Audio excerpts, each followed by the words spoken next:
Coming up next on Tech News Weekly, U.S. Attorney General William Barr wants to beat the drum, so to speak, around eradicating encryption. Also, Google is making it difficult for electronics repair shops to stay in business. And Elon Musk wants to do some very minor brain surgery so you can stay connected to the internet. All that and more coming up next on Tech News Weekly.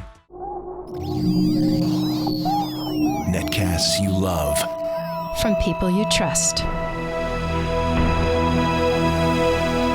This is Twit.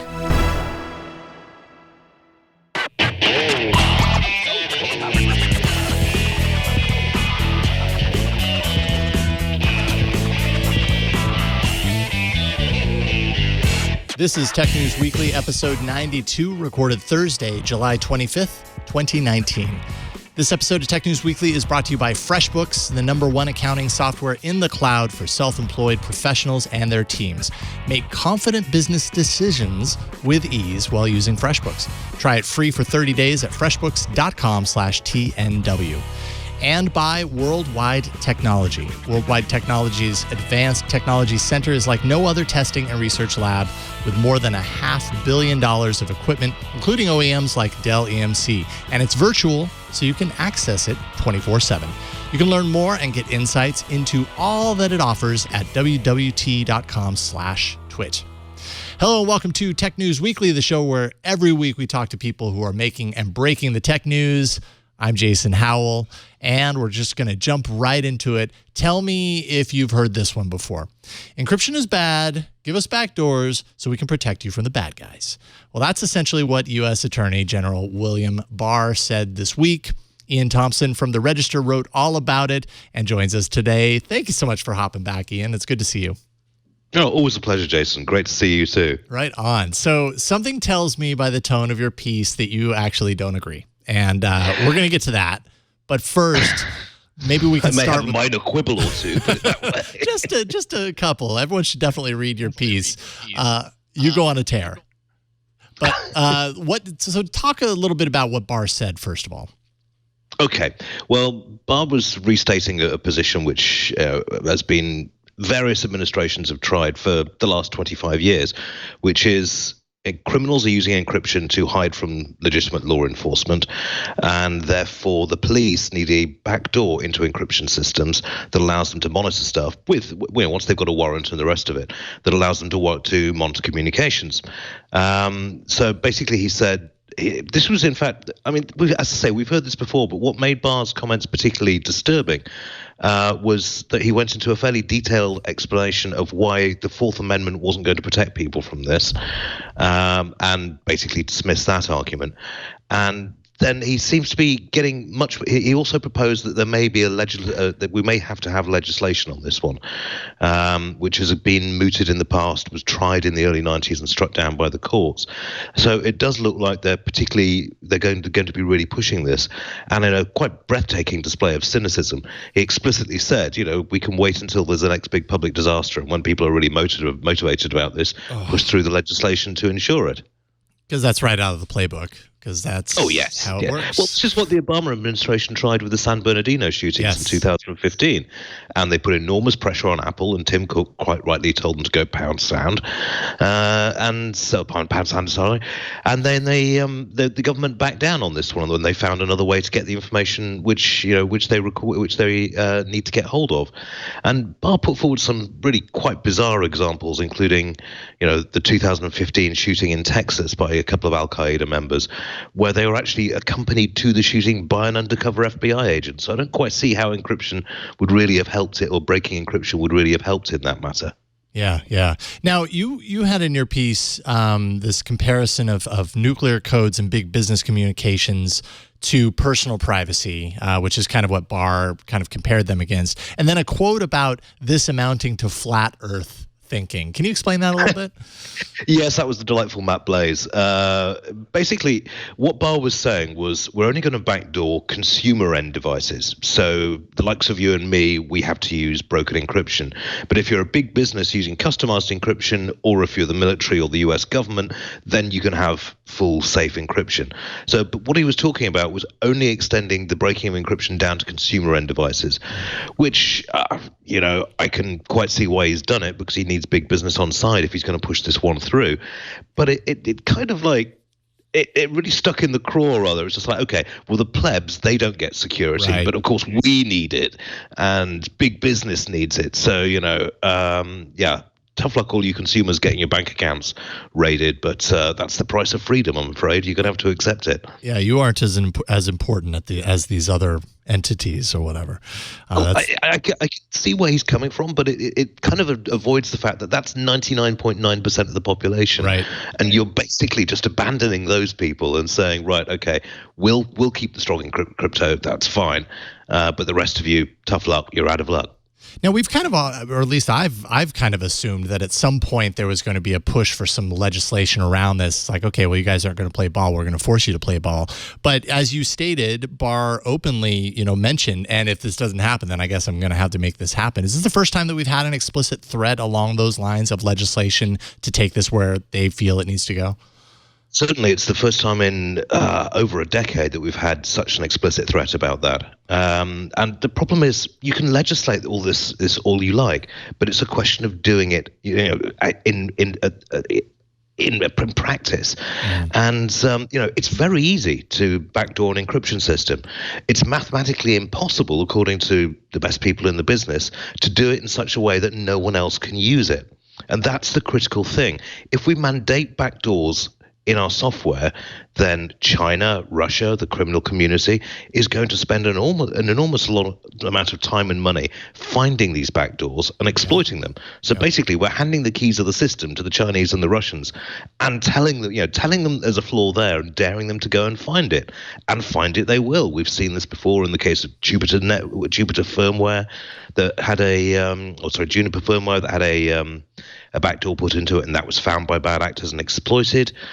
We've even going back to DVDs. Remember, they were supposed to have unbreakable encryption that would mean they could never be ripped. A couple of years, people found out a way and broadcast it, and that was the end of that particular security unbreakable security claim.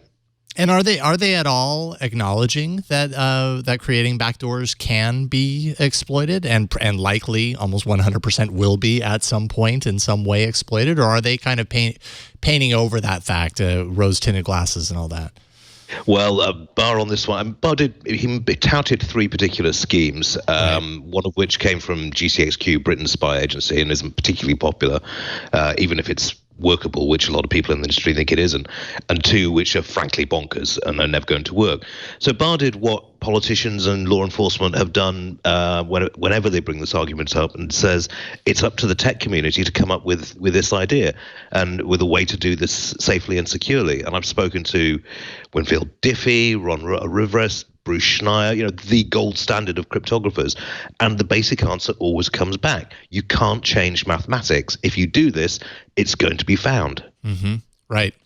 And you're putting a lot of trust into the tech companies to solve a problem that is potentially unsolvable, really, at the end of the day. Indeed. Oh, sorry, go. Oh, no. We're going to. Chris Wray, the FBI director, is speaking at the same conference that Barr was speaking at. He's actually speaking as we speak at the moment, and he's going to be pounding on the same drum, saying basically, as far as we can tell, that it's up to the tech companies to come up with this, and if they say that they can't, then tough luck. We'll legislate. Yeah, we'll make it happen. Now, what does the crime data show? Is there data to prove that encryption has made things worse by the numbers? Well, overall, crime has been falling fairly steadily for the last 20 years. I mean, obviously, there's been an uptake in internet crime or computer crime because more people have computers and they're all connected to the internet. But the examples that they're giving are really quite sketchy. I mean, it's just like, well, the FBI complains that they've got thousands of phones which they can't access. I think the caveat to that is can't access in a cost-efficient way. They can, as we saw with the San Bernardino shooter, but it's actually fairly expensive. Certainly, as we see from people like the NSO Group or Gamma Group or Gamma International in the UK or Zero Diem, there are companies out there who will sell you a way to crack pretty much any device on there, but it costs an awful lot of money. And I think law enforcement, it takes a certain amount of time as well, and law enforcement basically would like the ability to basically, right, okay, just a few keystrokes, right, we're in. The downside of that is that's very open to abuse. And as I say, there's no way to do it safely or securely. So, I mean, potentially this is a security nightmare waiting to happen. Yeah, not only abuse, but there is, the perception that this is, private communication. It should be protected as much in the same way that someone who's in their home, they are private and protected by simply existing in their home, as long as they're not doing something that kind of exists outside of that proves that something illegal is happening. There is no real right or real reason for the police to get involved, let's say, if they have no outward reason to do so. And maybe this falls in line with that. But that's really kind of a large question mark, right? Like, obviously the people who are for these backdoors say that's not the same thing. Yes, well, I mean, you'll hear and trotted out the same old argument. Well, if you've done nothing wrong, then you've got nothing to fear. The fact is that privacy is absolutely essential to society. Case in point, America. America would never have existed if this technology had been in the hands of the British. The founding fathers would have been up a tree with a hemp necktie before you could say boo to a goose. A certain amount of privacy did help America come into being. And the same goes for the civil rights movement. The same goes for the gay rights movement. These society changes because people have the ability to discuss this stuff in private.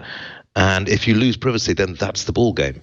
It's basically you're stuck. You've given an enormously powerful tool to law enforcement, which can be abused. And Senator Ron Wyden actually went onto the Senate floor just after Barr's speech, and I haven't heard a speech like that in a long time. He was absolutely blistering. He was saying, first off, this is a bad idea. He's been against backdoor encryption for decades.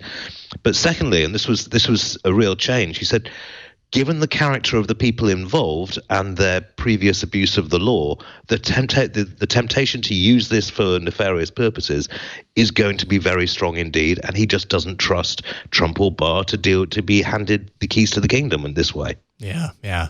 Interesting stuff. I'm happy you wrote about this with such fervor. I love your writing, man. Iain Thomson, thank you. With the Register, theregister.co.uk. Where can people follow you on Twitter?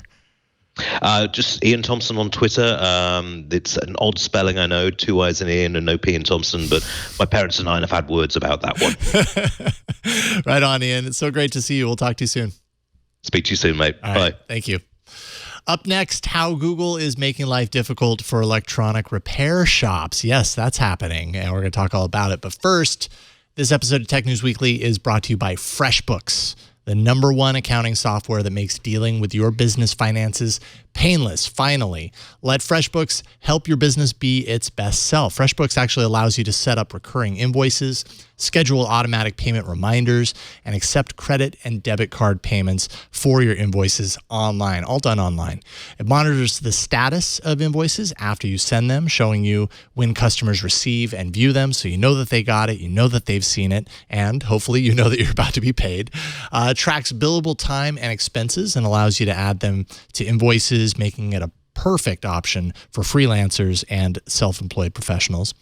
As well as the powerful features listed above, FreshBooks can also run profit and loss reports. It can give you sales tax summaries, accounts, aging, and expense reports, ability to email, print, or export any of your reports. And you can accept payments online with FreshBooks and get paid 2 times faster when you do that.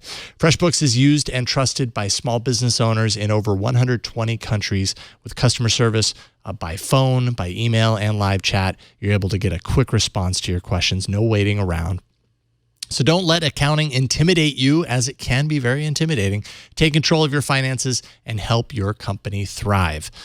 So you should join the over 24 million people who've used FreshBooks. Visit freshbooks.com/TNW and make sure and enter Tech News Weekly in the How Did You Hear About Us section. You'll receive 30 days free when you do that. That's freshbooks.com/TNW and enter Tech News Weekly to receive 30 days free. And we thank FreshBooks for their support. All right, so Google is one of the places people go when they think to search for basically anything, and that includes when you have tech that needs to be repaired, needs to be serviced. Yet repair shops aren't surfaced in Google search results the way other businesses are, and that's a problem for legitimate business owners looking to attract customers. It could literally make or break their business. Joining me is Kevin Purdy from iFixit. It's great to see you again, Kevin. Hello, how's it going? It's going awesome. I'm just so happy to get you on today. Let's talk about the problem. You wrote this up on the iFixit blog, all about kind of how repair shops are having to grapple with this issue via Google.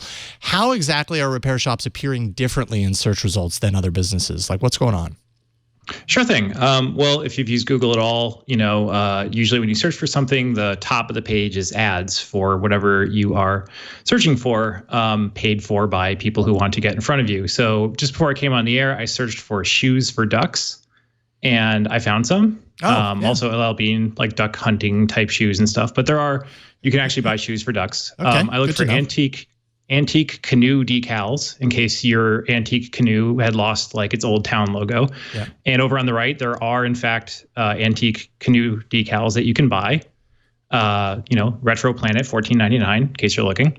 But if you search, yeah, you're welcome. I know Jason and I have talked about our antique canoe. I mean, endlessly, but yeah. Yeah, it's just a cross country thing, California, New York. But you search for MacBook repair or cell phone repair, and the page is remarkably austere. And you think, oh, I must have installed some extension that kills ads for repair services. But nope, there's just nothing there. No ads. There are Google's own maps results, which, if they can geolocate you, is just the 3 shops that it kind of thinks you should go to near you, just like stacked up against each other.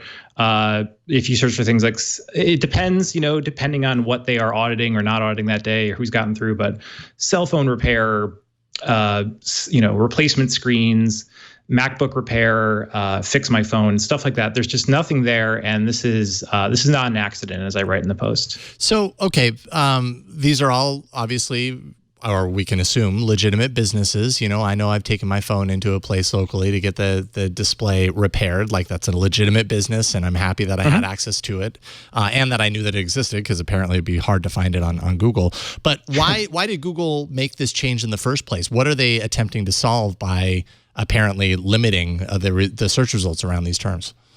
Sure. Well, they don't call it any specific actors, but back in October 2018, they announced, Google Ads platform announced that they were going to be instituting a new ban on what they call technical support by third-party providers for consumer technology products and online services.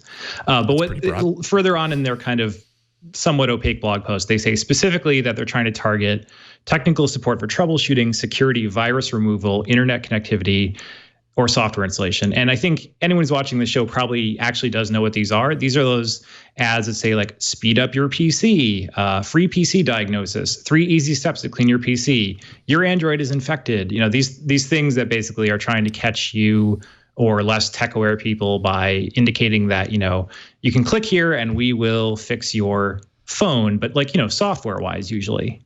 There's not a lot of ways to trick people into mailing you their phones. Right. So, but as part of this kind of like this policy and their remarkably broad application of it, and what, a lot of repair shops have told us is just there's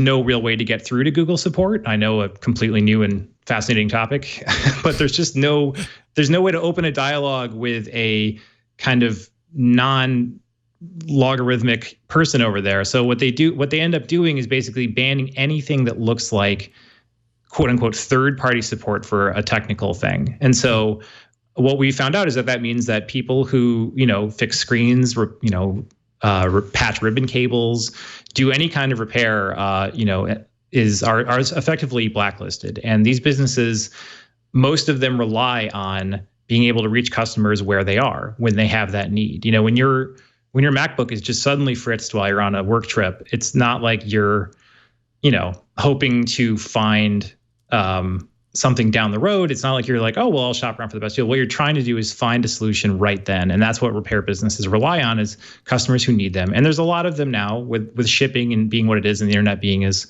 accessible as it is, that a lot of them rely on mail order. And so there's no way for, like, say, an Idaho-based repair chain to be able to compete and get customers against, again, what is like just kind of like whatever Google's algorithm decides you should go to on their Maps app. Yeah, right. And, someone in chat pointed out, I see results for repair places, not ads. That's kind of the point, right? Like you do a search for repair. Yeah, sure, you're going to get some search results, but any business that really wants to compete online, I mean, it's just the nature of the beast. You buy, AdWords so that a certain search term might surface your business to the top on the side where the ads are listed. That increases your exposure, that gains you business, and this is what's lacking for people in the repair business industry. So yes. Is this having this only went into effect at the last year? Has this had a dramatic effect on some of these businesses? Are they having a difficult time in some cases even staying open? I imagine this cuts out a lot of attention.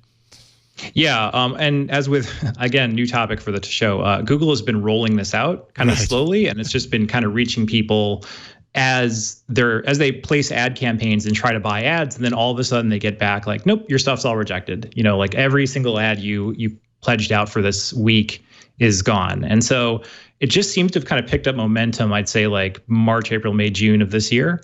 And now it just seems like it's almost pretty much blanket denial. And so, that just means that people are getting denied. And when they try to, find out what's going on, all they get back is just like, nope, you're under our policy. You can't place these ads.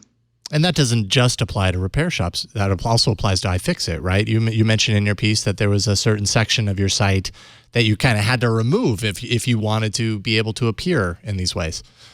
Yeah, the short version is iFixit does not fix your phone for you. We sell the tools and the parts that let you fix it with our guides that are very, detailed step-by-step guides to replacing your Pixel battery, to, changing out your MacBook, logic board if you want to get really deep.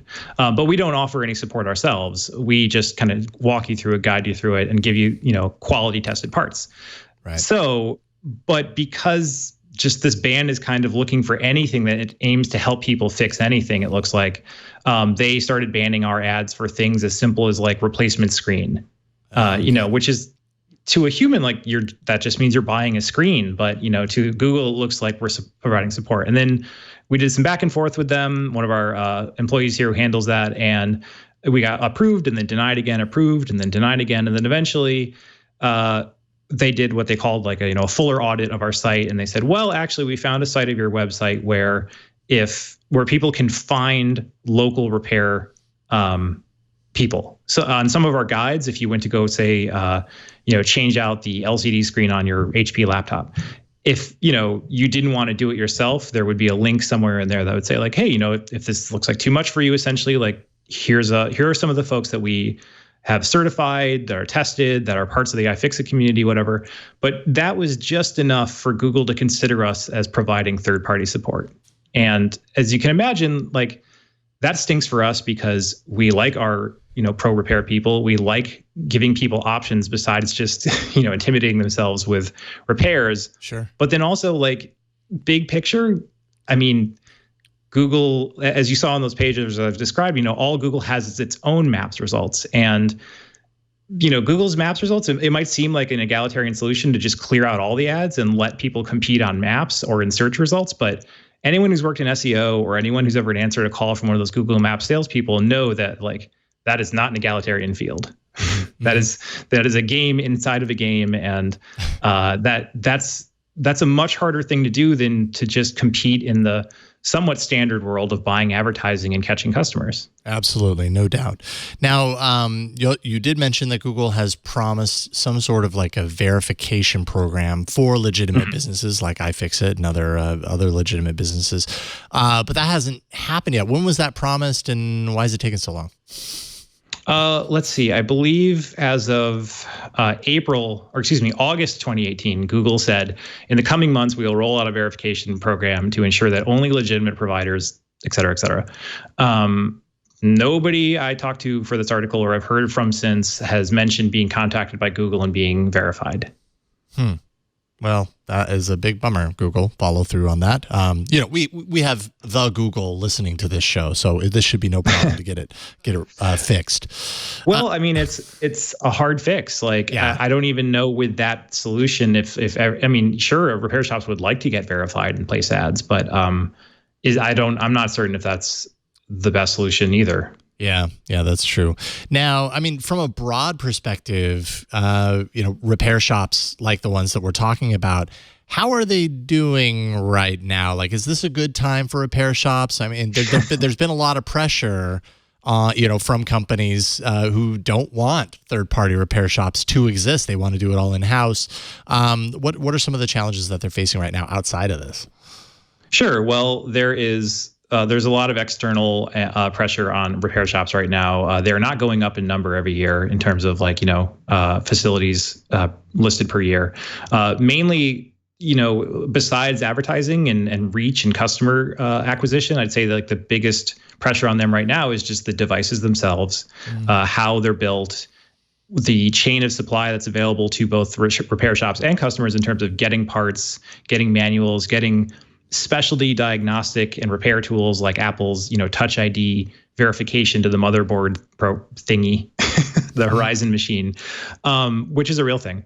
And without access to those things, with companies making devices that are increasingly harder to fix yourself, full of more kind of proprietary bits and bobs, that's already a pressure on repair shops, for especially third-party repair shops and those that haven't, gotten an authorization with every single provider of tech gear. Yeah. So it wasn't an easy market beforehand, and this adding on to it with making it harder to reach customers.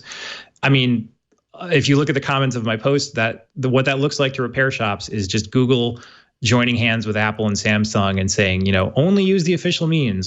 Don't always just take your iPhone to the Apple shop and pay whatever they want to pay. Only return your Samsung to your Samsung provider. It looks like that when one giant blimp of a company takes away the ability of third-party repair shops to reach customers and give them any kind of alternative. Absolutely. And that's why it's important to shine a light on it. I'm really happy you were able to hop on today for a few minutes and talk to me about it. Kevin Purdy, iFixit.com. Where can people find you online? Sure. I'm at Kevin Purdy on Twitter. Purdy is my last name. You can see on my Twitter and iFixit Twitter lately that I am not actually I'm not a Google antagonist. I spent the last few days optimizing a Moto G4 to make it run really well. So, and installing Google's Go apps and, changing the animation rates on stuff. So yeah, I have a conflicted life, but yes. That's where you can see all of it on Twitter. Right on. And you definitely should. Kevin, great talking with you again. We'll talk to you soon. Thank you. Thank you so much for having me. All right. Take care. Elon Musk wants to wire your brain, and that's the future, apparently. But first, let's take a break and thank the sponsor this week. This episode of Tech News Weekly is brought to you by Worldwide Technology. WWT began building their advanced technology center 10 years ago, and it's grown like gangbusters. It's like no other testing and research lab. The lab contains more than $500 million in equipment from hundreds of OEMs ranging from heavyweights like Dell EMC, VMware, and Intel, to emerging disruptors you've heard about, Tanium, Equinix, Expanse. WWT is a trusted partner who stays with you over the years. Many of their customers have been with them for over a decade because they know WWT is where they can go to get the answers they need to make their business run right. Their ATC is an incubator for IT innovation. It offers a number of things, hundreds of on-demand integrated solution labs, representing the newest advances in flash storage, also hyper-converged infrastructure, hybrid cloud and analytics, infrastructure automation, data protection, and so much more. And you can learn about products before you launch. WWT's engineers use these environments to spin up proofs very quickly of concept, and pilots using the sandbox so customers can select the best solutions with confidence. In many cases, this reduces concept time from months to weeks, which increases speed to market, the most important thing to do. They offer Lab as a Service, which is a dedicated lab space within the ATC. Here's where customers can perform programmatic testing using the vast technology ecosystem that WWT has already built. It's virtual, so you can take full advantage of ATC's unique benefits anywhere in the world, 24/7. WWT engineers work in these labs every day. They're beta testing new equipment. They're building reference architectures and custom integrations to help their customers make decisions and see results faster and with much less investment. And later this summer, WWT will be launching a new digital platform with hands-on access to more than 200 lab environments. And you can learn more about that and so much more. Learn all about WWT, the ATC, and sign up for pre-launch access to their new on-demand lab platform by going to wwt.com/twit. WWT simplifies the complex. That's wwt.com/twit. WWT is delivering business and technology outcomes around the world, and we appreciate them and thank them for their support of Tech News Weekly. Someday in the future, our brains will be interconnected with the internet, or whatever the internet actually is in the future. It's the stuff of science fiction. I'm sure you've heard this story before, and Elon Musk believes it to be true, as he believes so many things to be true about the future. Joining me to discuss his vision of the future, called Neuralink, is Emily Mullin from OneZero. Welcome to the show, Emily. Hi, thank you for having me. It's really great to get you here today. Thank you for taking time. So first things first, what is the goal of a brain-computer interface not like Neuralink? What is this going to give us? Right. So on its most basic level, a brain-computer interface is meant to provide a direct pathway of communication between an enhanced or wired brain and an external device. So the goal is to sort of read the state of the brain and then be able to write it or modify it. And of course, the sci-fi version of a brain-computer interface that you alluded to is the idea that this would allow you to, control your computer with your thoughts. You'd be hooked up to the internet all the time, or even glued to your smartphone even more than we already are. Oh, because that's what we totally need. Right. Today's brain-computer interfaces involve these electrodes that are placed in or on the brain, and they communicate with an external computer. These electrodes, they collect brain signals and then send them to the computer. And there's software in the computer that analyzes them, translate these signals into commands. And then the commands are relayed to a machine, an external device, like, for instance, a robotic arm that we've already seen with some brain-computer interfaces that are being researched today. And so that carries out a desired action. So someone wanting to, feed themselves or use a computer or something like that. Sounds like a really good solution somewhere down the line for accessibility. And then of course, you can get into the science fiction, kind of vision of the future where we're talking to each other without ever opening our mouths and all sorts of things. What is the installation process for something like this when you're talking about connecting electrodes to your brain? That sounds really, really messy and complicated. But I mean, are we nearish this even right now?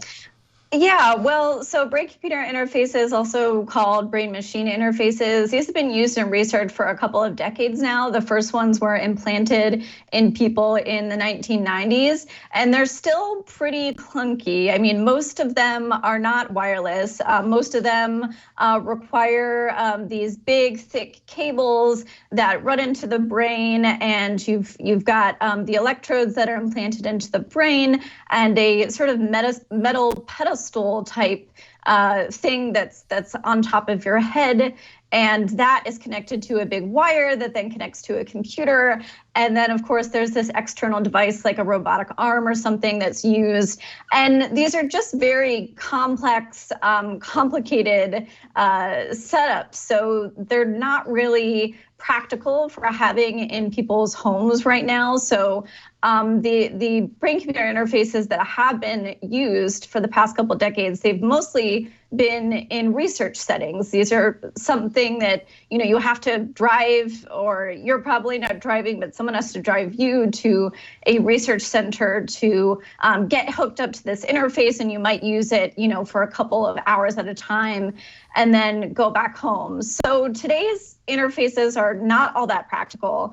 And that's where Elon Musk's version comes in, because he wants to take away all the wires and make this system completely wireless, which, I think we still have a ways to go. But what he's proposing, instead of having an invasive brain surgery where these electrodes get implanted deep in the brain, he's proposing something that's been referred to as a sewing machine-like approach. And this would be a really dexterous robot that would be able to put these very delicate polymer, they're almost like strands, string-like electrodes that are made of a polymer material that would be much more flexible than the rigid metal electrodes that are used today. And this robot, would essentially be able to lace them or sew them into the brain in a very quick procedure. In the Neuralink event, he said that he wants this to be as quick and painless as a LASIK procedure. So we're talking about something that maybe in the future could maybe only last a couple of hours or perhaps even 30 minutes to get these new electrodes put in your brain. The future where brain surgery is outpatient surgery, in other words. Yeah, exactly. Which feels like a ways out, but that maybe I'm short-sighted. Right. Talk about a little bit about the components, though. If we're embedding these wires that are meant to like stay inside of our brain and be connected, these electrodes or whatever. What about over time? Our body is good at repelling things it doesn't want in there. These things break down. What happens then? I mean, maybe this isn't even figured out at this point, but what do you think about that?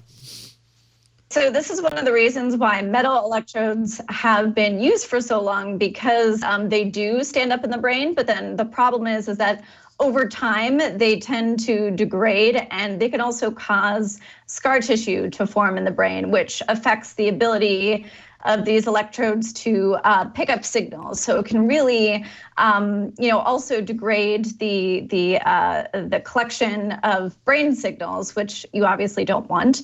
And if you're, going in for brain surgery, this is not something you want to do every couple of years. You want something that is going to last in the brain for a long time. But the body is a harsh place.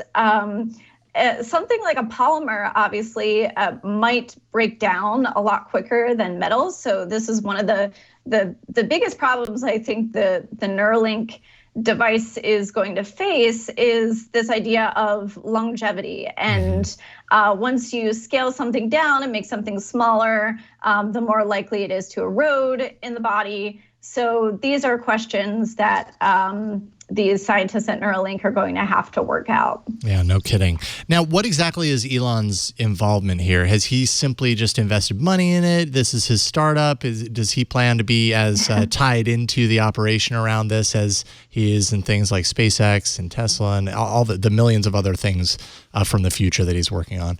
So he's named as one of the founders of the company. He's invested something like $100 million of his own money into the company. He seems very, very interested in